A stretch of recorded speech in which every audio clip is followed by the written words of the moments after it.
Jared Papazian, Darin Harvey, my dear friends and brothers.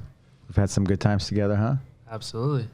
A lot of wars, a lot of ups and downs, mostly ups, thank God. A lot of emotion. Some of the best times of my life with you guys. That's right. Thank you guys for making the time, and everybody's busy schedule and making it out here. I was waiting for you. Like I saw you doing the podcast with everybody, and I thought either he doesn't give a shit or he wants to wait. He wants to wait for the for the best interview. Man, you don't even have time for like breakfast or lunch. I've been trying for like a year. I know we had the pandemic, but come on. He didn't leave his house. He didn't leave his house? Is that what it was? I was he just didn't want to say it, right? I was taking the pandemic pretty seriously, I realized that it was overblown to a certain degree, but I also realized that in the history, in my lifetime, when have you ever seen, ICUs over capacity like this? Yeah. People were sick. Yeah, for sure. Small percentage, but of a lot of people died, and for sure. That's a whole other talk show. For sure. You grew up in LA, right? Yeah, I grew up in the San Fernando Valley. Went to Van Nuys Junior High, Van Nuys High, Sherman Oaks Elementary, Birmingham, a bunch of other elementary schools. I was kind of all over the place. And you've always been around the martial arts game, the fight game? I've been fascinated with it since I was a little kid. And I didn't really my dad was a business guy, so he didn't really steer me in that direction. But I found through the Chuck Norris system, I started training over there. And then Chuck Norris had the chains in they had the valley. Chain of schools, and then I started to train with a guy named Mark Zacharatis that taught me kickboxing. I always, even as a young guy, I didn't want to take the time to learn the forms and all that stuff. I just wanted to learn to get down and dirty. In retrospect, it's probably a mistake, you know what I mean? Because it's, as a young man or as a kid, you just want to, maybe not take the time to learn the sweet science of stuff. So I suffered a lot of head trauma. I just wanted to go in there and bang it up, not knowing what the hell I was doing. So I was really handsome before that. Like many of us, right? Yeah, well, now we still got to get you against Gluckman. Say again? Super fight against Robert Gluckman. Oh, yeah. Let's do it. No question I'd win that fight, but I'd have to be pissed off. He wants to kick my ass. So funny. The UFC fight, you guys are just started. We were grappling on it. I think you could find it on YouTube, us fucking around on the carpet. Outside the elevator on the UFC hotel. Oh, yeah. That was fun. And you guys went to high school together? Yeah. Yeah. I give Gluckman a lot. That's hilarious, right? I give him a lot of credit. I wasn't getting in there fighting competitively. I don't care who the opponent. Every time you step into that cage, you get my respect. Yeah. 100%. And that takes a lot of balls to get in there and do that. Yeah. So you were on the fight game, you're martial arts, and then how did you get into like the fight game? Like the professional. You were going to the Jet Center. Yeah, I was training at the Jet Center, and there was a guy named Alex Desir. He was a heavyweight, really talented guy from Venezuela. We became very good friends, and I'd always had a business background, so I was like a business guy first and a martial artist second. Then I saw how grossly taken advantage these athletes were, and I go, well, you know what? A way to stay close to the game without actually having to go in there and get my brains beat in is like represent other people. And that's so people say, oh, you're a fighter. I go, no, I'm not a fighter. I'm a martial artist. A fighter gets in there and they put it all on the line. I've never been that guy. I think I'm a decent martial artist, but definitely not a fighter. How many years did you train kickboxing? Kickboxing, like well over 20 years, and I trained with... Like consistently, like you trained pretty serious, right? Oh yeah, very seriously with Saxon, Peter Cunningham, Rob Kamen, one of the legendary kickboxers, Anthony Hardunk for many years. Mark Zacharatis started me in kickboxing. He was like, I didn't know, he was hitting me with left hooks. I didn't know. I was coming from more of a traditional karate thing, and it was like, it was a wake up. What was it that about martial arts that made you, I don't know, like they gave you peace and made you happy? Well, for me, I had some severe learning disabilities, and I grew up in a pretty abusive household, and it gave me a sense of identity and confidence, and like to be tough. I felt like if I couldn't excel academically, even in regular sports. I had so much anxiety from the way I grew up. I was the kid out in the field that would drop the ball because I was so afraid of failing. I was just a mess. So That's really one of the big reasons I got into management, is to pay back the sport. Even with Ronda, it was like, wow, this is a way to really let the world see how amazing this sport is. I owe a debt of gratitude to martial arts because it saved my life. Not like somebody had a gun up to my head and I took the gun away, but it emotionally saved my life. I might not be here today. It gave me the self-esteem that I have. Then through that, I was able to really excel in business because I was carrying myself in a different manner. It was really, wonderful. And then the opportunity to work with legends like you and Jared, and you guys entrusted me with your careers. You've helped so many people over the years. You're like, I mean, all these, like, so many old school guys too. Like, not Boss Rutan for a long time too, Boss right? and I would say it was more. I say I was his manager, but I had him for the 2 fights in the UFC. And there wasn't a lot of management going on. Boss was already making scene, but I was there kind of watching over the business aspect of it. We had a wonderful time. But I cornered him for the TK Kasaka fight and for the Kevin Randleman fight. For the Kevin Randleman fight, huh? Yeah, Damn, that's and we big. had a megaphone. Ever since then, we were, boss, right hand, left hook, what? And we're talking in an amplified megaphone. And after that point, the UFC banned megaphones. So you brought your own megaphone? We brought our own megaphone, yeah. And we're screaming combinations out at him and do this. Whose idea was the megaphone? It probably Boss's. Boss, maybe, for sure. Maybe a guy named Avi who owned Beverly Hills Jiu-Jitsu. Okay. Oh, and at that time at Beverly Hills, we had That's pretty smart, Oleg right? and Pedro and Huas and super Kerr experienced guys, Rutan right? And all those guys. I remember the first time I saw Boss training, and I was doing some kickboxing. I thought I knew what I was doing. I didn't know who Boss Rutan was. I see him standing very square against the bag, and he's kicking the heavy bags in the MMA room. There's a jiu-jitsu room and an MMA room. And I'm thinking to myself, I go, hey, you might want to stand a little bit more sideways, you know what I mean? Like me giving Boss Rutan advice on. Then I found out who he was. I felt like a doofus, like telling Boss Rutan how he should maybe change his fighting style. Hilarious. It's awesome, man. And then, like, we've known each other. I mean, I think you brought Jared to the gym, right? You looked at me sideways, like, and up and down when I brought him to the school the first time. You're like, how old are you at the time? You were like 18 No, I was 21. 21? Maybe 20. Yeah, maybe 20. Because I had heard about you living in the valley. Yeah, and we had the gym in Encino. 2009, I was 21. 21. Yeah. 2009. I made my pro debut in 2008. So, yeah. And I met him at Majero's with Santiago. Yeah.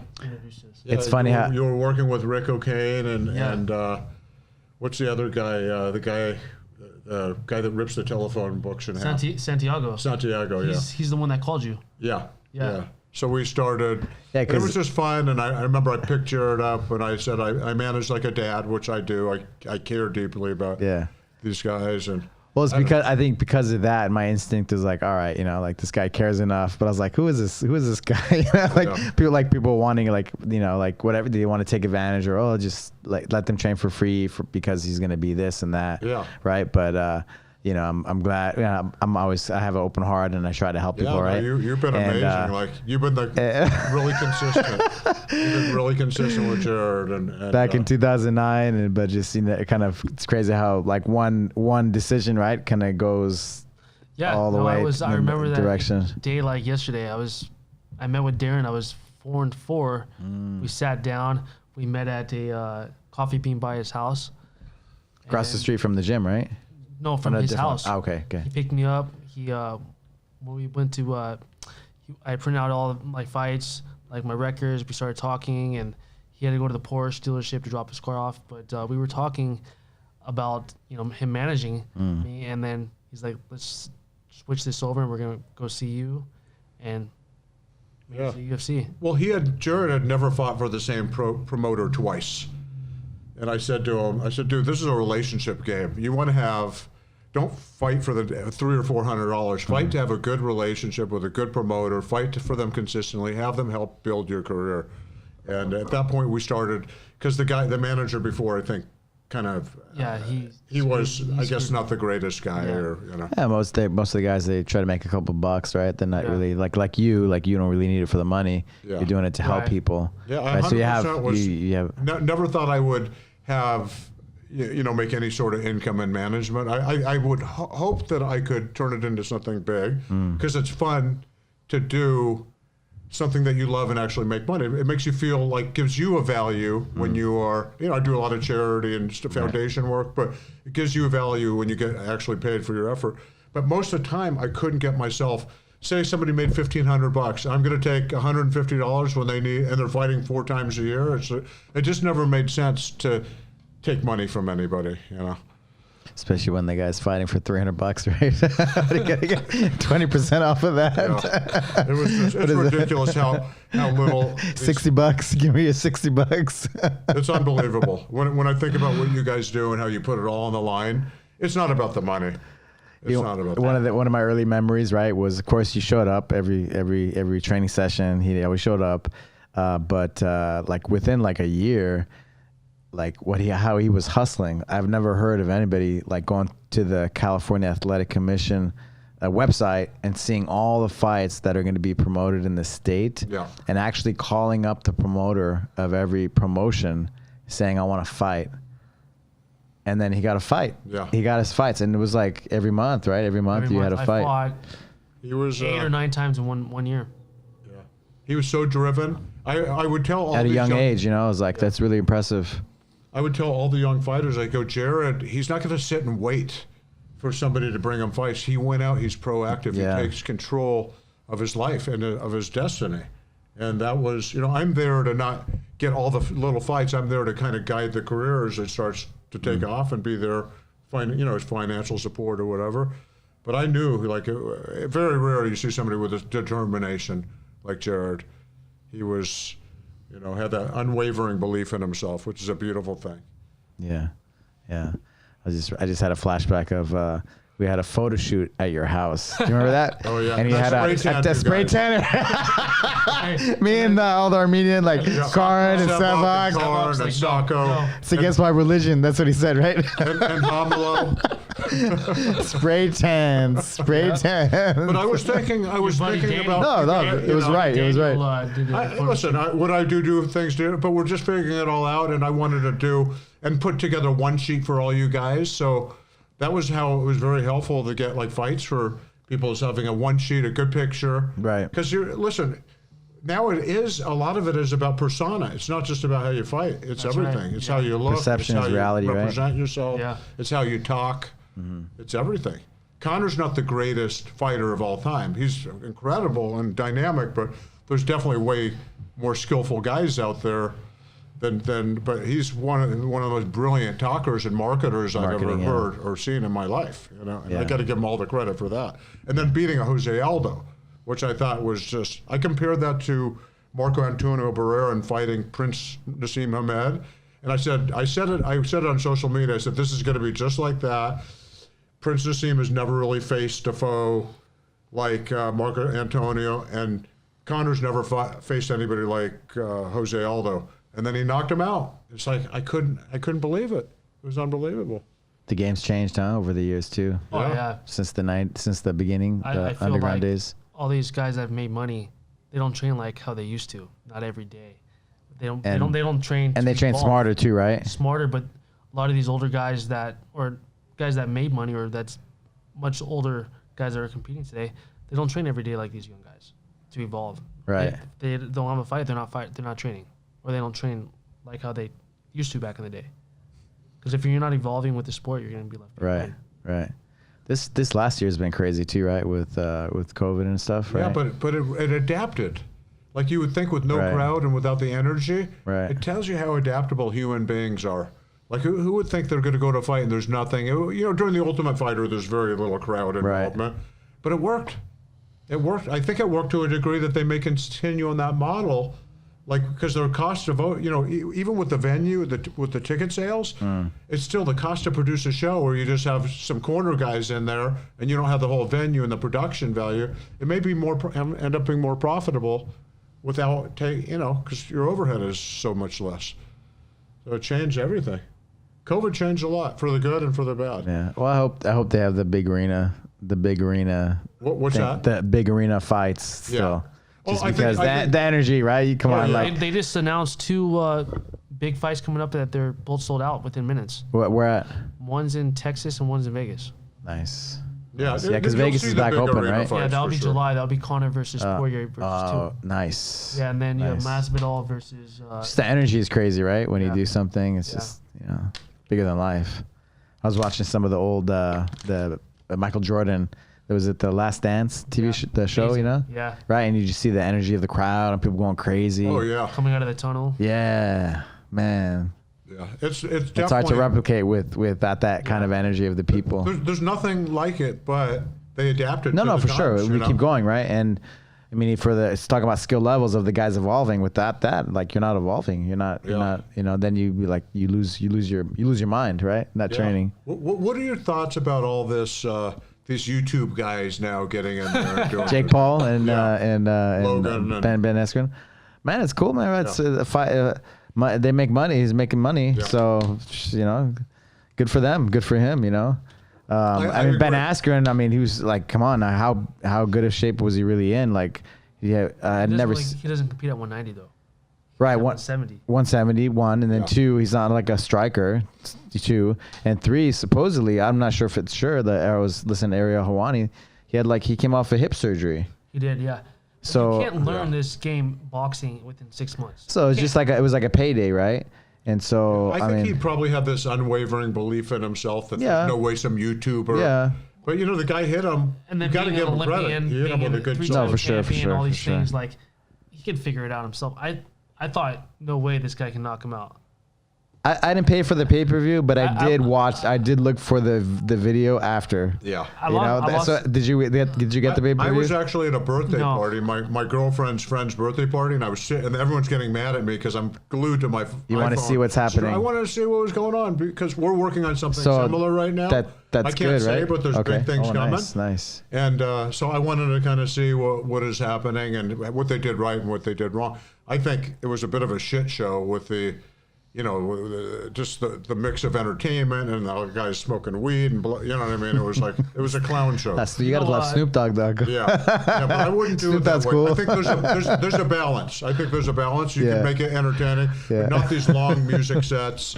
And there's still you have to cater somewhat. You have to cater to everybody, but the diehard fight fan, we want to get down to business. Yeah. And you need to have some real names, not just guys that have really good records or legit boxers. Frank Mir. But you have to have a real name in there, like Victor Ortiz or somebody like that going in there, and that adds legitimacy to it. Oscar De La Hoya is next. Yeah, he was that dude was messed up. Did you like the Mike Tyson one? I thought it was interesting. It was. Holyfield's making his comeback too. I mean hey man, at 58 years old. You know, it's these guys are getting. What I loved about Mike Tyson is like that's not about me. It's about like raising awareness and charity. It's not raising for other people, right? Yeah. It's for other people. I just thought it was so cool, just having Roy Jones Jr. and Mike Tyson. But also that was his awesome. way of he lost a lot of weight. Yeah, that's shape, it. That's the it. motivation.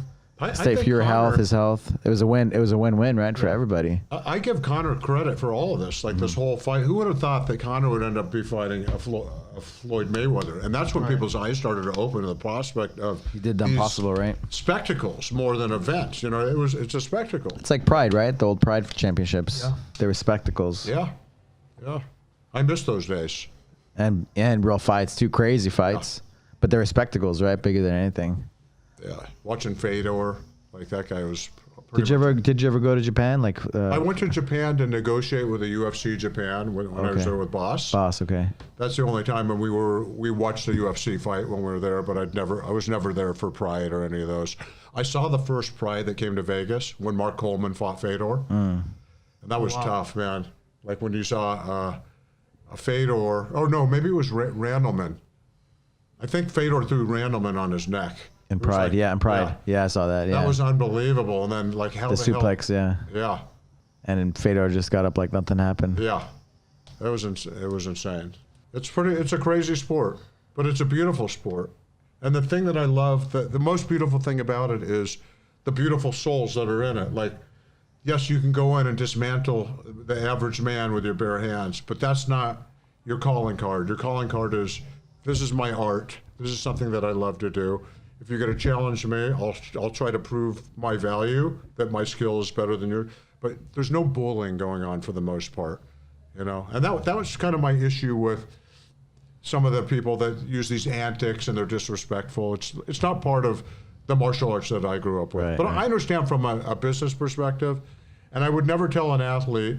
I mean, I would have discussions with JR. I say, maybe you're putting some pressure by being so disrespectful. Maybe it's working against you. But at the end of the day, He's a showman, man. yeah, he's the a jackhammer. showman. And you're not going to you never tell anyone how to act. They're going to do their thing. They loved the UFC loved him because of that. Oh yeah, absolutely. Remember when he fought the Green Monster?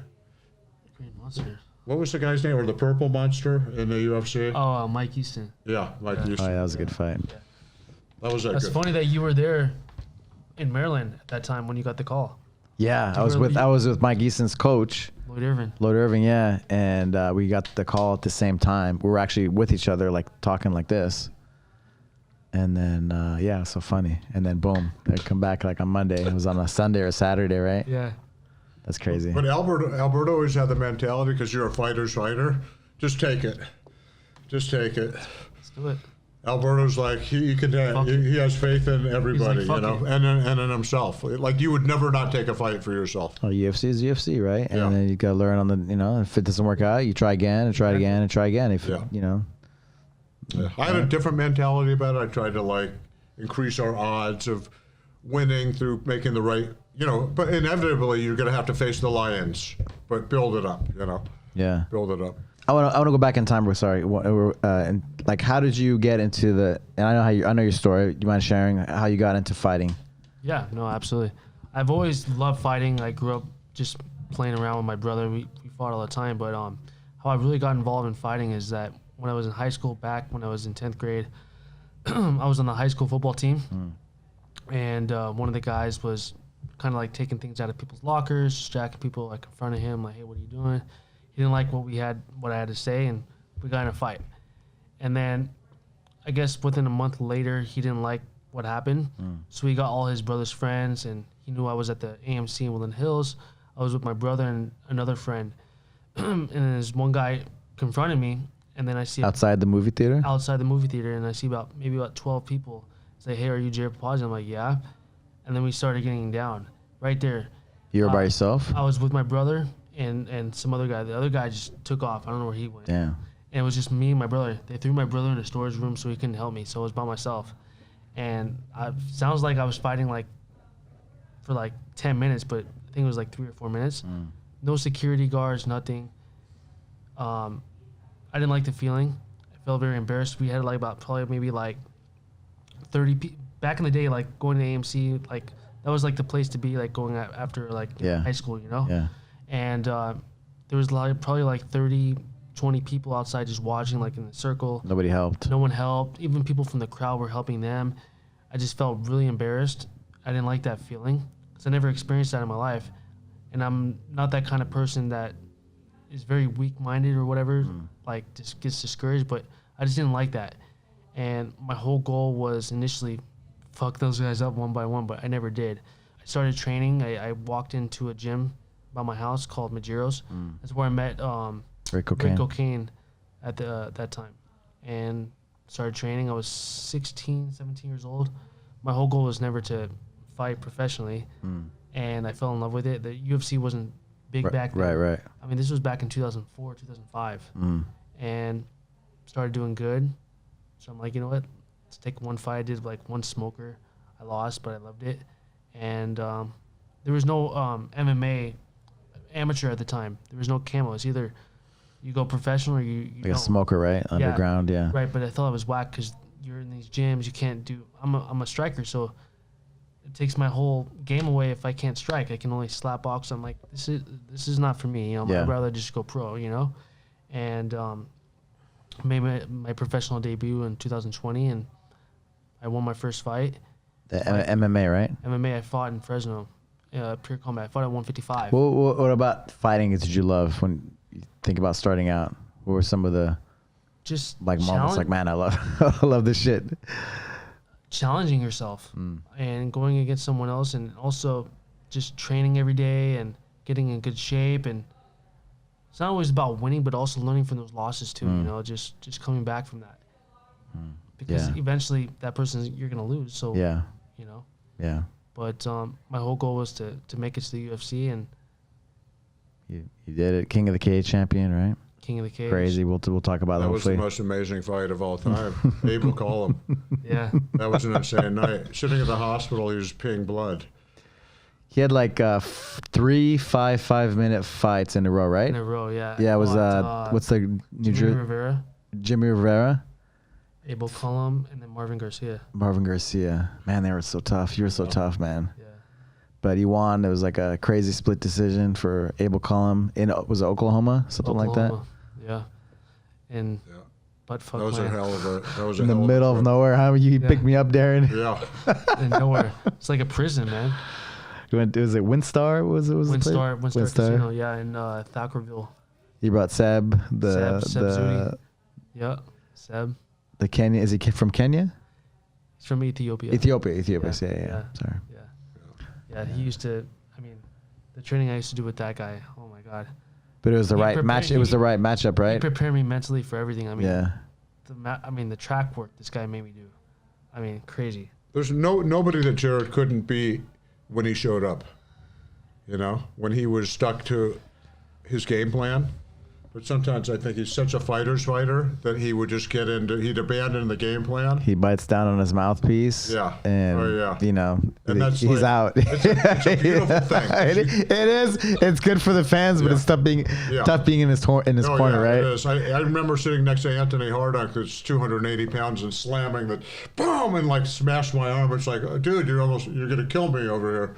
But he's driven us crazy. But you got to respect somebody that you too, Alberto. You put it all on the line. But just to get in there and do it and not have the fear. Just go in there. Now that I'm 33 years old and retired, I think to myself, the fuck did I do? Fighting. What was I thinking? What was I thinking for bullshit money? Oh my god. It's not about the money, right? I know, but Right. you invested so much time. Of course. Like, But he did get some. you know what I chumps. mean? I know what you mean. Exactly what you mean. I mean, it's like you invest so much time. But I'm just looking back at it you wanted now. to- you wanted Was to it play. about the? You think about the money, right? Right. Oh, how much am I making? Well, I think on you want to be these- the champion, right? Right. So if Yeah, you're but the also champion, the money comes. Eventually, you would hope it paid dividends in later life, you know? Yeah. But that's not the case. If I had any advice to any kid that's fighting or trying to do this, don't do it. You know? Everybody thinks it's going to be like Conor McGregor and It's like a not as Ronda easy. Rousey, right? She blew up not like easy, overnight. and- Well, thanks. I got to give a shout out to Darin because I feel like I was there at the beginning, right? With all that. Absolutely. Yeah, we all were. We're all part of it. She's driving her Honda and, you know, she's Sleeping working in at the car. 24 Hour Fitness and, you know, you were like, I remember helping her out with stuff. Yeah, it was trying to amazing. Get her the same things that you did for all of us, like photo shoots and whatever else you could do to. I saw position. something, and with her, all due respect, Yeah. but she's better looking than you guys, so I spent more money on a better photographer. I don't know. You want to show that? But I saw You got with Ronda, I saw her after her first amateur fight. She would look. She had lost the weight. Her hair was. Yeah. I never saw Now her. she's- I go, this is beautiful. It's amazing, yeah. And I said, you know what? Let's do a professional photo shoot. We just had this, and it's like I could say I'm like this genius promoter. It was a kind of a convergence of everything kind of coming together. Timing, Ronda's unbelievable abilities, her work ethic, dominating everybody in such, beating everybody in 20, 30, 40 seconds of the first round with an arm bar.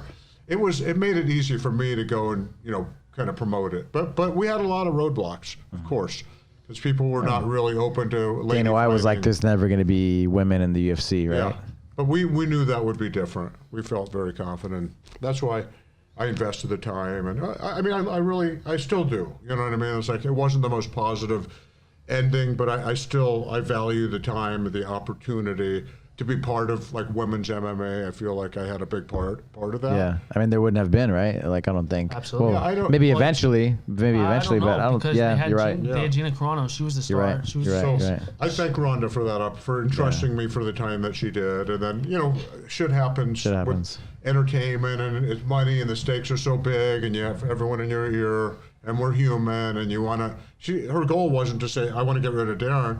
Her thing was, I want to make the best, I have X amount of time to do this, and I want to have the best people around me possible. And a lot of people are better talkers than me. I guess they said they were better than me, or they do this better or that. But I think we did a pretty remarkable job. No, I know what you did. You know, it's just you know what you because the hard part is the beginning. There's people that could have taken advantage of her, right? Listen, from the get-go, but you set her up. I know with the right talent agencies, right? Yeah. And the we got her. photographers. First, I brought her to Abrams Artists, and then, of course, William Morris came calling, and that was sort of a bit of a conflict, but I knew it was a big agency. And I also knew when I made that move, I'm putting myself at risk, because now you're in this big machine, and I'm going to be like, you know, the little fish, you know, swimming with sharks, basically. But it was a blast. I would do it all again. I wish things ended up, you know, in a more positive thing. I'm sure she has a grudge against me. I've let it all go. You know what I mean? And just, you know, they say it's resentment's like eating poison and expecting someone else to die. So sometimes you do it not for them, but for yourself to release negativity. And I heard she's pregnant, actually. Oh, she is? Yeah. Oh, good for her. So I wish her the best. Well, you know. Well, then that's your next prodigy right there. What's up? Hey, Ronda, can I manage your offspring? But I mean, her story is crazy, right? With her mom, like world champion and whatever it was. Judo, the first female world champion, right? for the United States in judo. And you see the second place with the sling in her arm, you know, for getting armbarred, and then 16 years later, her daughter goes to the Athens Olympics. Yeah, like Beijing. But, no, she went to Beijing, but I think she made the Athens Olympics, didn't she? In 2000, whatever it was. 2008.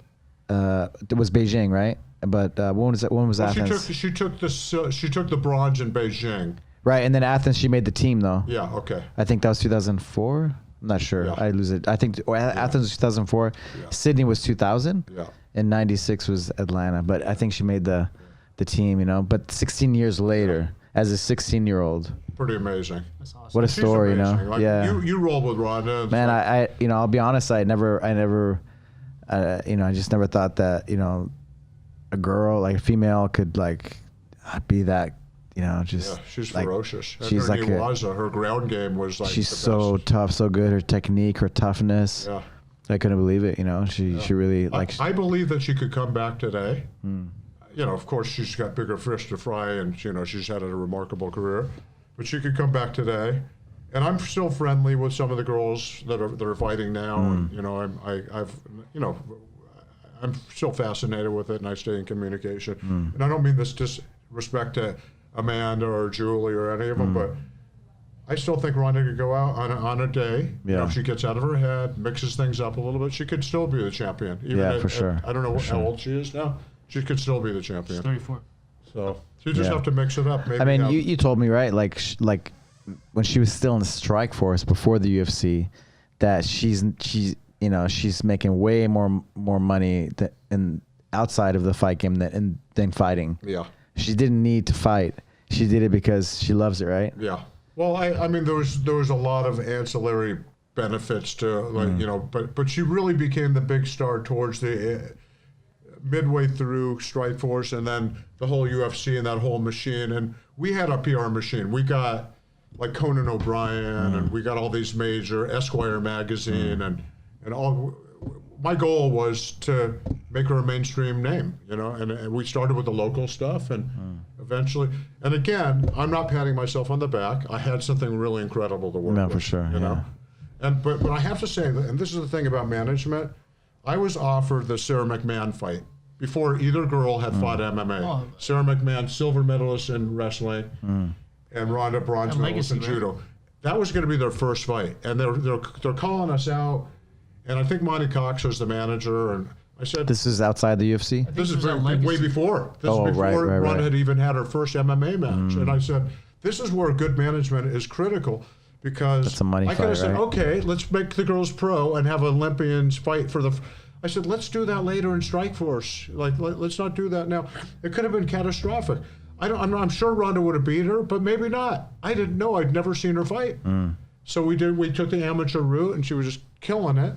Fought 3 amateur fights, and it was just an awesome, the whole thing, you know. It's an awesome journey. It was fun. It was a lot of fun. Yeah. I got a taste of what it's like to be a rock star. You're walking out in front of tens of thousands of people. I'm like, even though I wasn't the performer, I was kind of part of the You were energy, behind, and it was incredible. The rock band. Pardon me? You were behind the rock band. Yeah. Oh yeah. It was awesome. Well, I appreciate your heart, and I appreciate and I don't know, I know what you did, at the beginning, and I know what you do for all of us, and so I appreciate, my honor. My honor I that really you guys appreciate, trust me to help you. and I really trust you, like if my son or my kids wanted to, I don't want them to fight, but if they decided, I would trust you. That's how much I trust you, because I know you have our best interest in mind, and you wouldn't. I love people, Somebody, if they gave you some money or whatever to, you wouldn't care. You wouldn't.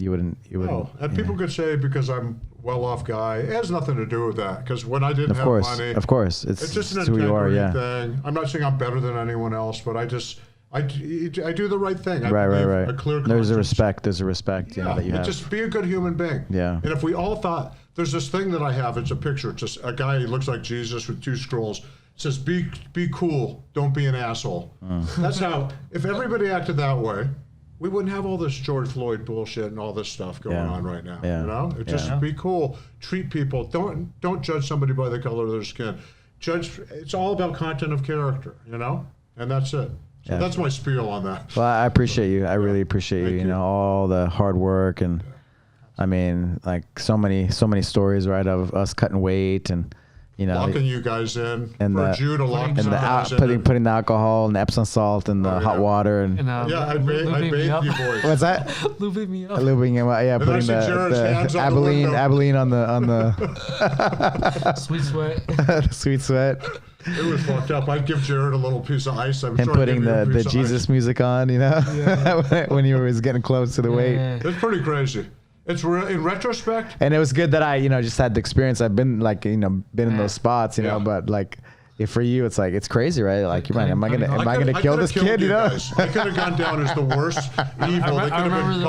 There's some thoughts sometimes that go in your head, like, but just because it's like, no, it's the spirit, right? You're like, no, I'm gonna make that way. I remember that one time we were both on the same really car dangerous. in Ontario. This guy has the freaking heat on.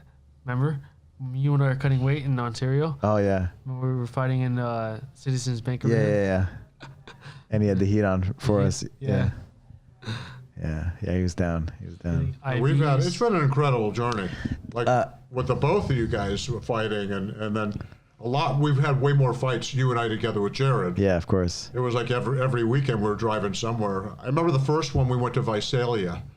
And he was fighting Darin Chris. Oh, that's where you got me. After that fight, I was like, I think you lost the fight, right? He gave up like 30 pounds. Yeah, but you fought so hard. I was like, all right, man, I'm down. I'm down for Jared. Because I remember you came in, I was like, man. But after that, I was like, I'm all in. I'm all in with Jared. Whatever he needs, I got him. For the sergeant fight, what was the guy's name? The sergeant. Oh, Vince Ortiz. Fought in Long Beach. No, I wasn't with him. Okay.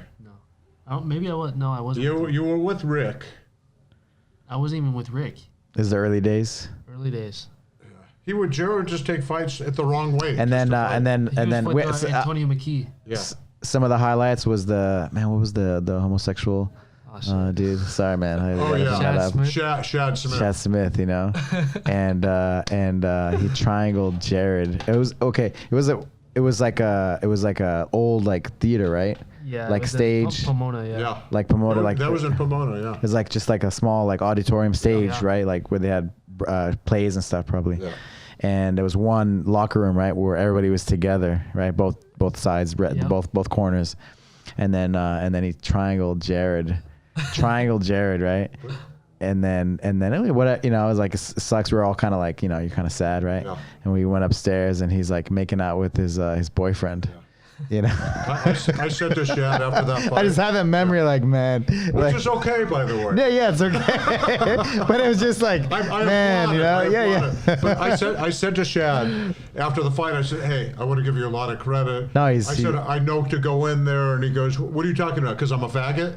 Yeah. Not exactly how I was going to put it. No, he's down. He's so cool. Yeah. But Jared redeemed that, right? Yeah, and then he went back, and that was the only fight you had that I wasn't there for. Yeah, you were for your birthday. You made you all the fights that he lost after that. Like he had a rematch and he beat them. You know? Yeah. He redeemed every one. Yeah. No. And then another one was the Abel Cullum were crazy. So there was those 3 5-minute fights for King of the Cage title, and so the Abel column was 5-minute fights, like toe to toe, like up and down, like left and right, like just craziness, and then he eked out the because it's harder beating the champion, right? And then eking out getting the win. He should have won, it was close, but he did it, did what he needs to do. And then us afterwards, he starts peeing blood after the fight. Yeah. And us, we're sitting in this clinic in our it wasn't a hospital. It was like a clinic. Like, yeah. I don't even know. We're trying to get some sleep. We're all exhausted, and we're sitting out there. And, fuck, it was, they go, you tore your spleen or something. They did an MRI. Tore his spleen. That's a man. No, I was doing a drug test after my fight, and then they says, "Do you normally pee this color?" I'm like, "What do you mean? You're peeing blood." I'm like, "That's how I know that I had to go to the hospital." It was for a drug test. And then there was no hospital right there, right? It was like in the middle of, I don't know, and that wasn't even a hospital. Yeah, it was that like was like the Indian. So I had to get stitched up, and and they didn't offer like, we'll give you your guy is bleeding, he's urinating blood, we'll take him. No, we had to figure out our way. Yeah. Over there. And, yeah. That's like that's real stuff right there, We had fun. to take care of him. Yeah, it was. Okay, well, now at the time, right? Well, it was like all nighter pretty much.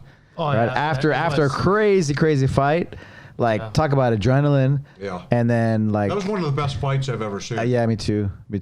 That Respect. was I have footage of that fight. I'm going to send you footage. Yeah. I still have it on my phone. I look at it we were all so excited. Yeah, Jared's yeah. on the ground crying. Yeah. Oh man, Pussy, I can't believe you were crying. It's a lot of emotion, man. Shit. What did that fight mean to you?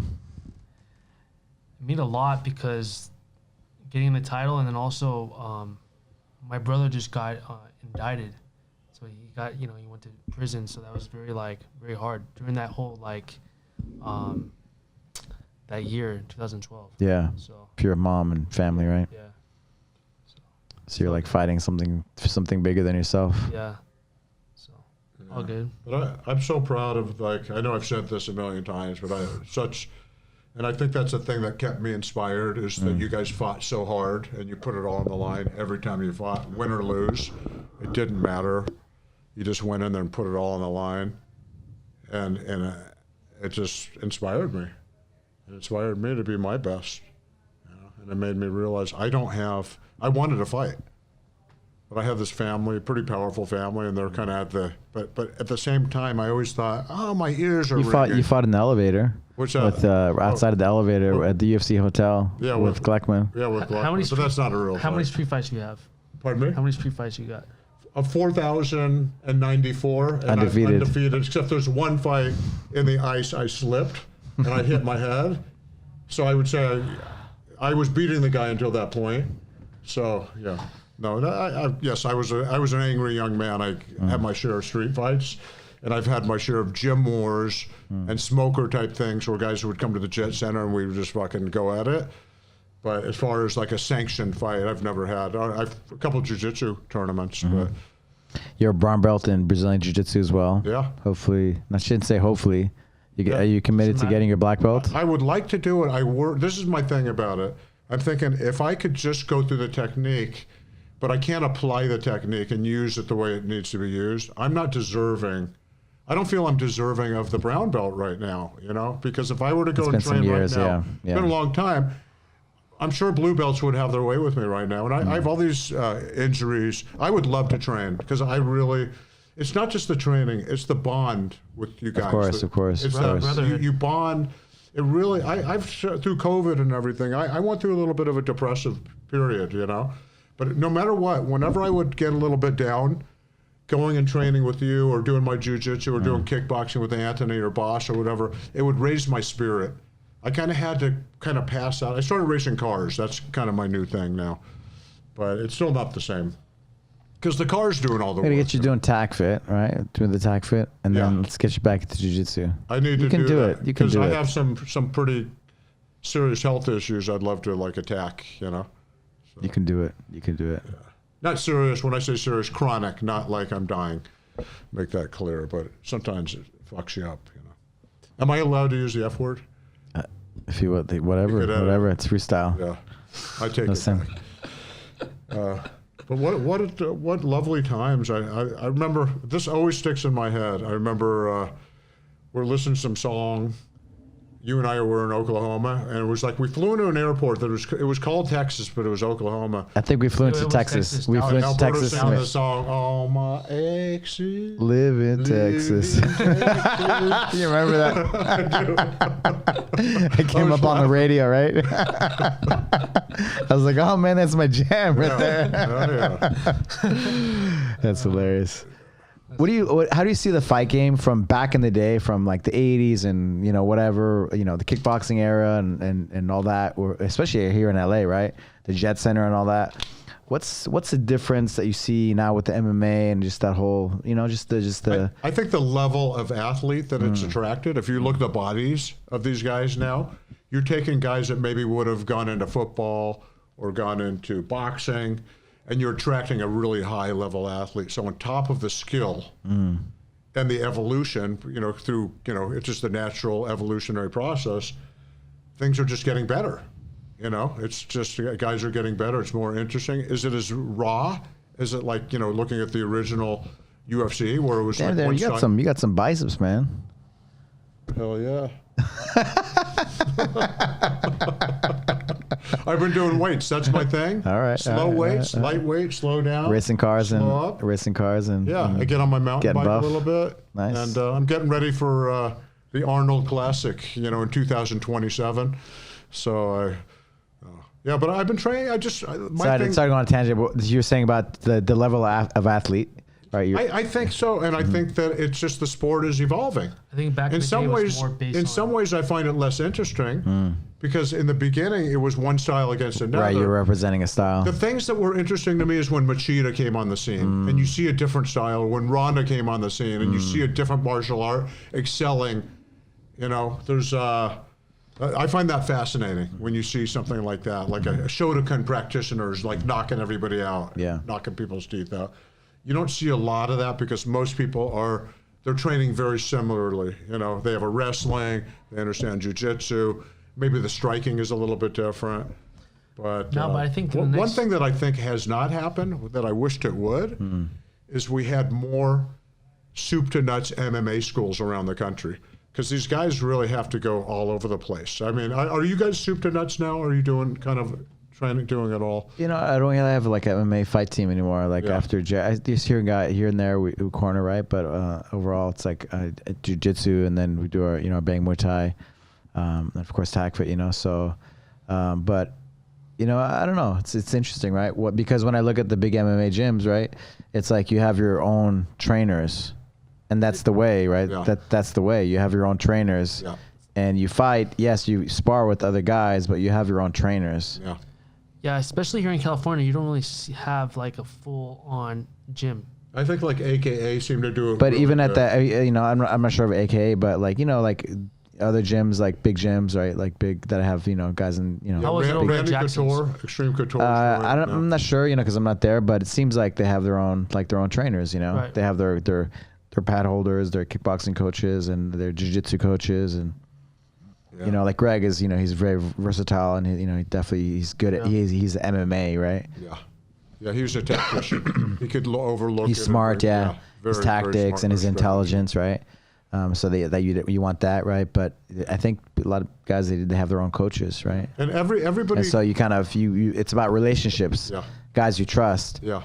And so. You don't want to be driving, 1 hour to train with one person, I think, and 1 hour to train with another person. You got to have it centralized, but you got to. It's very hard. He was doing it. Right. You were doing it. But you got to sync. You got to sync with your coach, right? And you have to have sort of a captain to say, hey, he just did X amount of cardio today, and he just did strength and conditioning. Let's take it easy on his legs. Let's work freestyle. That's part of it, right? Is logging in, like your total sum of what you're doing, right? Yeah, it's a science. Even how they eat. Right. I was in Alaska like last month, and I was with this dog sledding. There's like a tour, right, with the dogs, and the guy was like a champion. He's won like all these. I forgot the name of the race, right? Yeah. Where they go from Anchorage all the way to the Bering Straits, and he has like spreadsheets and logs, and how much they're running every day, And so that's it, right? That's it's a science. All the analytics. Yeah. That's what it is with race car driving. I look and you see where you're on the gas, where you're on the brake. That's the difference between first and last, right? It's not that much. It could be. Well, in racing, you're talking tenths of seconds. Right. Literally tenths of seconds. But it's not, winning and losing, right? In MMA or anything, really, right? Hey, it's on the razor's edge. Am I allowed to take a bathroom break? Yeah, for sure. Okay, I'll be right back. Please don't talk bad about me while I'm gone. I'll hear it. Just take your mic. What I would like to see is a kid starting at 4 years old and then training from 4 all the way to 18, going into fighting. We haven't really seen that yet. If you think about it, it's not like I think there's quite a few guys now because it's been around for so long. Yeah, but not. I mean, I think in the next couple of years we'll see that. But they have their backgrounds, right? They have a jiu-jitsu background. They have I'm talking about the whole package. Right. But they train in everything. I think they train in everything. So it's starting to emerge, right? Mm-hmm. But not It's like this. Like, how often do you see any athlete just pick up playing basketball and go professional? Start at a young age. Right. We're starting to see that now in MMA because the sport's evolved and it's becoming more mainstream. We haven't seen that yet. Well, back in the day, it was like a guy only did jiu-jitsu, right? And then maybe a guy only did kickboxing or only wrestling. Right. But now, like, they kind of do a little bit of everything, right? Well, they specialize probably. They're great. They're great in everything, but maybe excellent in one thing, right? Yeah. So. No, I'm just can't wait to see that. We haven't really seen that in the highest level, like in the UFC. Right. You know what I mean? Yeah. That's gonna be interesting to see, right? Yeah, we'll see. I mean, there's so many talented athletes, right? That, like Darin was saying. Yeah. It'd be interesting. Like, so many talented athletes, guys that would normally play football or, NBA or whatever, right? And they're fighting now, which is great, Yeah, it's a lot of fun. Mr. Darin Harvey. I'm back. Mr. Darin Harvey. I'm so happy. I've really, because I've been following your podcasts, and I'm going, would it be presumptuous for me to call Alberto and tell him I'd love to be on the show? Like, I'm so interesting that he even wants to talk to me. You and I both. Man, I think it would have been great. We gotta do it again, because like both you guys are on, and I want to kind of talk to, like, go deeper into stuff, just have the conversation, right? Yeah. Because I kind of, you can't have one person talking and another person just listening, right? Yeah. It's like, I want to talk to both of you guys, but we have so much history, and.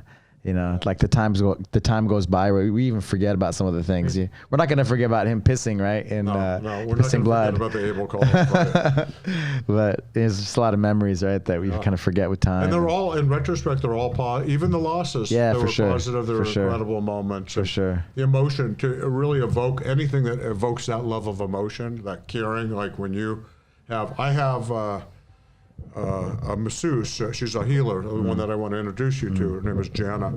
And I had her work with a very famous MMA fighter who had a fight just recently. I won't mention the name. And he said he had never had anyone work on her like that, work on him like that. Like, it's amazing. I said, it's so important to be on top of recovery, too. Right. Mm-hmm. And I told her, I said, once you connect with somebody, even if you're not friends, but you work on them and you see them fight, it's an experience like you can't describe because you're so emotionally invested in that person. There's nothing like it. Part of the journey. Pardon me? You feel like you're part of the journey. Yeah, you feel like you're part of it. She was part of it. And the outcome wasn't the way we had hoped, but it was still tremendous respect. And this guy went out with, one of the best fights. Like, he did certain things better than he's ever done before. Just, didn't go his way that night, but also such an incredible. You've cornered a lot of fights over the years, right? Yeah. You said that Kevin Randall was like, what? You bust and Kevin Randall, and that's like such an iconic fight, right? Oh yeah. What was your top 3 favorite fights? I mean, the Jared Abel. Yeah. That's crazy, man. Yeah. Ronda Misha Tate. Was because I was cornering her for the first part of her career. It was more of an emotional support thing. We would have our little routine and how would I win? And I said, how could you lose? And you know what I mean? And it was just like a really beautiful moment we had. So obviously I wasn't giving her, though I have a lot of knowledge of the fight game, but I wasn't trying to step on the toes of her coaches. I'm not giving her, other than maybe hands up, that kind of thing. But hands up, the Ronda fights. Trying to think. Maybe I mean, Boss is always exciting. Your fights have always been fantastic. They're all Karn wonderful. versus Rob McCullough. What's that? Rob McCullough versus Karn. Yeah. That was a good one. Yeah. Give me one more. Boss Rutan, was it the Kevin Randleman fight? You think? I think those were iconic experiences to like be with like such a legend. And I mean, I could tell you a story. So after a Boss wins the title from Randleman, we're in New Orleans, and this is before 9/11, and we're on the plane. He has this friend, this kind of Dutch kind of gangster kind of fella, you know what I mean? And he's just he couldn't stop, and they're all getting drunk, and he called the guy. He made some homophobic comment to the stewardess, and he goes, "If you do that again, you're off the plane." All of a sudden, he goes, "Faggots," something like that. Boss Rutan said it. No, Boss didn't say No, that. No, Boss is one of the most. I'll make this really clear. Boss is one of the most accepting. You know what I mean? He's not. You know. But so the guy made the comment. He goes, "You're off." So all of a sudden, the New Orleans Police Department, they storm the plane. They go, "Oh, Boss, great fight." So, and Boss, everybody was really intoxicated. If that would have happened, you know, post 9/11, we would have all been in jail. So they said, "Hey, why don't we just get you off the plane?" It was on the plane. This is on the plane, yeah. Before they took off? This is before we took off, yeah. Okay. So they said, they talked to Boss real nice. They just put his hand. He goes, "Hey, Boss," and you know, Boss likes his Heinekens after a you know, victory or before. And not during, but you know. So not between rounds. But it was. But so he said, "Hey, you'll get on the plane tomorrow. You guys are intoxicated. Let's let everything." So they nicely escorted us off the plane, which was nice how they handled it. So that was definitely an experience. That's cool. And That's pretty awesome. yeah, it's all like it's just a whole collage of it's shaped who I am. Yeah. Having these. How many decades now have you been doing like cornering like, people? Oh, well, God, since I've been in my 20s, you know, and I don't even want to say it. So at least 3 or 4 decades. Yeah, like 40 years. Long time, you know. So I think I'm a pretty knowledgeable guy about, I could see things that people are doing wrong. I've always had that ability, like if somebody is maybe susceptible to an uppercut. What's your favorite part for you personally to corner somebody? It's to be there, like, especially with him, because Jared really, and I have this beautiful connection. And I was able to, I mean, there's fights where I said, "Listen, motherfucker, you want to be in the big show? Because you're not going to be in the big show." And I'd slap him across his face. I said, "I need you to fucking show up. Do you understand?" Yeah, it's just the connection of me. Yeah. A lot of people would say that's horrible cornering, but everybody needed something different. Right, Some people More didn't of know. a understand each connection other. and just kind of like pump me up. Yeah, and then Jared would just like come out and win the fight, you know? So, yeah, but to know that makes a something difference. you did, or just to be there as support during victory, and to be, I've never turned my back on a fighter. It's always the same whether they win or they lose. They're my friends, and I they're my appreciate blood. that. I appreciate that. I don't, it doesn't make, I never turn my back. It's, I never have any less respect because somebody lost a fight. Because I know what it takes, because I don't know what it takes. I don't have the courage to get in that cage and really put it all on the line. So the fact that you guys can do that, that's why when these people are Monday morning quarterbacking and like, "Oh, he's a pussy," I'm thinking, you have no idea what it's like to walk into a cage, the gate closes, they put a bolt in there, and a guy with 4-ounce gloves on is going to try and rip your fucking head off. And you're going to sit there and Monday morning quarterback? You should give every fighter, good or bad, the fact that they got in there, you give them their due credit. The walk to the cage, right? The walk to the cage, and then when they close the cage, it's intense.